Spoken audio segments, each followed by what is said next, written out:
15 பேர் இருக்கிறீங்கன்னு வச்சுக்கோ. இவங்களை பெரியவங்களா வளர்த்தி வைத்தனா ஒரு 30,000 ரூபா பணம் வரும். இந்த 30,000க்கு என் பொண்ணுக்கு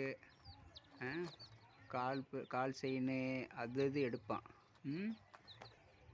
இதுதான் எங்களோட வீடு. இது அப்படியே வந்தால் தர்ச்சனா ஆடியோ. என் பொண்ணோட பேர் தென்னங்காய். அப்படியே பார்த்தா தென்னஞ்செடி. ஒரு கோழி இருக்கா.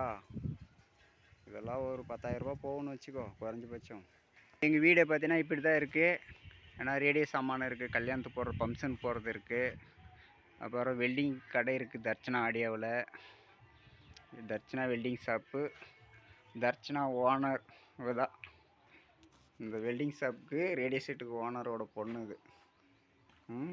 வேறு போனிங்களை வச்சுன்னு இப்படி கொப்பை வச்சுன்னு உக்காந்துங்கிற. பொங்கல் நான் ஏதோ கோலத்தை கிழத்தை போட்டுட்டு இப்படி படுத்துன்னு இருக்கா. இந்த கடை எங்கே இருக்குன்னா தருமபுரி மாவட்டம் ஒகேனக்கல் ரோட்டில் இருக்குது.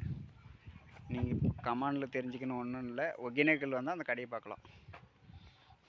ஏன்னா எனக்கு வீடு இருக்கிறது இங்கே தான். ஆடு மாடு எல்லாம் தான் இருக்குது.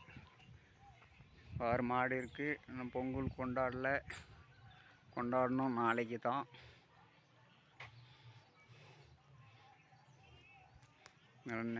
நம்ம நிலம்தான். ஏன்னா வீடு இன்னும் கட்டலை. சிம்பிளாக ஒரு தோப்பில் தான் இருக்கோம். இந்த வீடியோவிலேயே பார்க்கலாம் நாங்கள் என்ன தொழில் பண்ணுறோன்றது. இந்த வீடியோவில் லிங்க் அனுப்புவோம். அந்த லிங்க் மூலிமா நீங்கள் பார்த்துக்கலாம்.